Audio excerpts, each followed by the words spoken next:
Hello everyone. 25ನೇ ಪ್ರಶ್ನೆಯನ್ನ ಗಮನಿಸಿ. ಎರಡು ಕುಂದಿಲ್ಲದ ದಾಳವನ್ನ ಏಕಕಾಲದಲ್ಲಿ ಉರುಳಿಸಲಾಗಿದೆ. ಎ ಮೇಲಿನ ಮುಖದಲ್ಲಿ ಬರುವ ಸಂಖ್ಯೆಗಳ ಮೊತ್ತ 8ಕ್ಕಿಂತ ಕಡಿಮೆ ಆಗಿರುವ ಹಾಗೂ ಬಿ ಒಂದು ಮುಖದ ಮೇಲೆ ಮಾತ್ರ ವರ್ಗ ಸಂಖ್ಯೆ ಬರುವ ಸಂಭವನೀಯತೆಯನ್ನ ಕಂಡುಹಿಡಿಯಿರಿ ಅಂತ ಕೇಳಿದ್ದಾರೆ ಮಕ್ಕಳೇ. ಸೊ ಇಲ್ಲಿ ಮೊದಲನೇದಾಗಿ ನಾವು ಒಟ್ಟು ಸಂಭವನೀಯತೆಯ ಫಲಿತಾಂಶವನ್ನ ಲೆಕ್ಕ ಹಾಕಬೇಕು. ಓಕೆ, ಸೊ ಇಲ್ಲಿ ಒಟ್ಟು ಫಲಿತಾಂಶಗಳು, ಎರಡು ದಾಳವನ್ನ ನಾವು ಉರುಳಿಸಿದಾಗ ಒಟ್ಟು ಫಲಿತಾಂಶಗಳ ಸಂಖ್ಯೆ n of S is equal to ಏನ್ ಹೇಳಿ 6 × 6 ಈಸ್ ಈಕ್ವಲ್ ಟು 36. ಸೊ ಇಲ್ಲಿ ಮೊದಲನೆಯ ಪ್ರಶ್ನೆ ಏನಿದೆ, ಮೇಲಿನ ಮುಖದಲ್ಲಿ ಬರುವ ಸಂಖ್ಯೆಗಳ ಮೊತ್ತ 8ಕ್ಕಿಂತ ಕಡಿಮೆ ಆಗಿರುವ ಸಂಭವನೀಯತೆಯನ್ನ ಲೆಕ್ಕ ಹಾಕಬೇಕು. ಹಾಗಾದ್ರೆ ಈ ಒಂದು ಘಟನೆಯನ್ನ ನಾವು ಎ ಅಂತ ತಗೊಂಡ್ರೆ, ಹಾಗಾದ್ರೆ ಎ ಮೊತ್ತ 8ಕ್ಕಿಂತ ಕಡಿಮೆ ಇರುವ ಅನುಕೂಲಕರ ಫಲಿತಾಂಶವನ್ನ ಗುರುತಿಸ್ಬೇಕು ಅಲ್ವಾ. ಸೊ ಹಾಗಾದ್ರೆ ಯಾವ್ಯಾವ ರೀತಿಯ ಸಾಧ್ಯತೆಗಳಿವೆ? A is equal to 1,1. So ಇಲ್ಲಿ 2ಕ್ಕಿಂತ ಜಾಸ್ತಿ ಅಂದ್ರೆ 2ರಿಂದ ಸ್ಟಾರ್ಟ್ ಆಗತ್ತೆ, 7ರವರೆಗೆ ಜೋಡಿಗಳು ಬರುತ್ತೆ ಮಕ್ಕಳೇ. ಸೊ ಇದು 8ಕ್ಕಿಂತ ಕಡಿಮೆ ಇರುವಂತಹ ಸಂಖ್ಯೆಗಳು. ಸೊ 1ನೇ ದಾಳದಲ್ಲಿ 1 ಬಿದ್ರೆ 2ನೇ ದಾಳದಲ್ಲಿ 1 ಬಿದ್ರೆ ಟೋಟಲ್ ಆಗಿ 2 ಆಯ್ತು, ಮೊತ್ತ 2. ಬಟ್ 8ಕ್ಕಿಂತ ಕಡಿಮೆ ಇರುವಂತದನ್ನ ನಾವು ನೋಡ್ತಾ ಹೋಗ್ಬೇಕು. ಸೊ ಹಾಗಾಗಿ 1,2, ಹಾಗೆ 1,3, 1,4, 1,5, 1,6. ಅದೇ ರೀತಿಯಾಗಿ 2,1, 2,2, 2,3, 2,4, 2,5. ಓಕೆ, ಸೊ ಅದೇ ರೀತಿಯಾಗಿ 3,1, 3,2, 3,3, 3,4,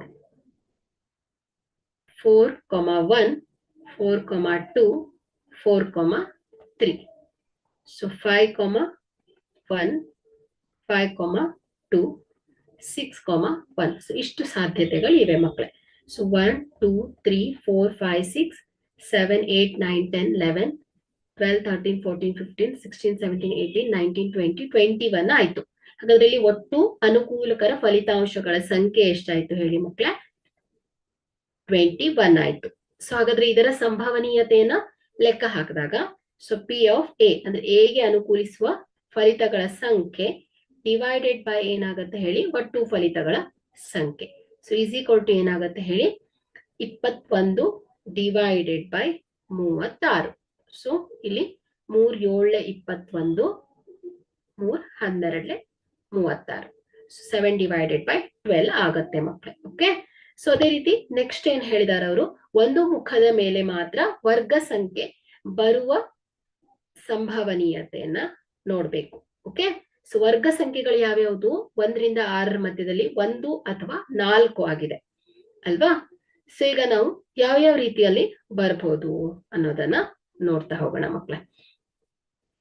ಸೊ ಇಲ್ಲಿ ಈ ಒಂದು ಘಟನೆಯನ್ನ ನಾವು ಬಿ ಅಂತ ಕನ್ಸಿಡರ್ ಮಾಡಿದ್ರೆ, ಸೊ ಇಲ್ಲಿ ವರ್ಗ ಸಂಖ್ಯೆಗಳು 1 ಅಥವಾ 4 ಆಗಿದ್ದು ಇನ್ನೊಂದು ಸಂಖ್ಯೆಗಳ ವರ್ಗ ಸಂಖ್ಯೆ ಅಲ್ಲದೆ ಇರುವುದು ಅಂದ್ರೆ 2, 3, 5, 6 ಈ ಜೋಡಿಗಳನ್ನ ನೋಡ್ತಾ ಹೋಗ್ಬೇಕು.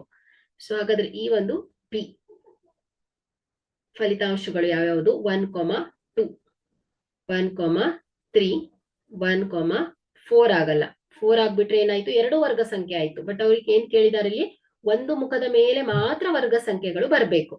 ಸೊ 1,5, 1,6.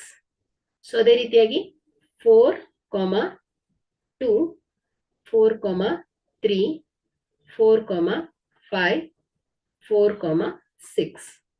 ಅದೇ ರೀತಿಯಾಗಿ 2,1, 3,1, 5,1, 6,1.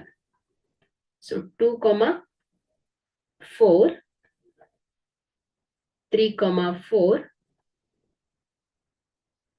5,4 ಹಾಗೆ 6,4. ಸೊ ಇಷ್ಟು ಸಾಧ್ಯತೆಗಳಿವೆ. ಸೊ ಹಾಗಾದ್ರೆ ಇಲ್ಲಿ 1, 2, 3, 4, 16 ಆಯ್ತು ಅಲ್ವಾ. ಹಾಗಾದ್ರೆ ಇಲ್ಲಿ ಈ ಒಂದು ಬಿ ಗೆ ಅನುಕೂಲಿಸುವ ಫಲಿತಾಂಶಗಳ ಸಂಖ್ಯೆ ಎಷ್ಟಾಯ್ತು ಹೇಳಿ? 16 ಆಯ್ತು ಅಲ್ವಾ? ಹಾಗಾದ್ರೆ ಇಲ್ಲಿ ನಾವು ಇದರ ಸಂಭವನೀಯತೆಯನ್ನ ಲೆಕ್ಕ ಹಾಕಿದಾಗ P of B is equal to ಏನಾಗುತ್ತೆ ಹೇಳಿ? ಬಿ ಗೆ ಅನುಕೂಲಿಸುವ ಫಲಿತಗಳ ಸಂಖ್ಯೆ ಡಿವೈಡೆಡ್ ಬೈ ಏನಾಗುತ್ತೆ? ಒಟ್ಟು ಫಲಿತಗಳ ಸಂಖ್ಯೆ. ಸೊ ಇಲ್ಲಿ P of B is equal to ಏನಾಗುತ್ತೆ ಹೇಳಿ? 16 divided by 36. Okay, so 4 16 4 36. So P of B ಯ ಸಂಭವನೀಯತೆ ಏನಾಗುತ್ತೆ ಹೇಳಿ? 4/9 ಆಗತ್ತೆ ಮಕ್ಕಳು. Okay, thank you.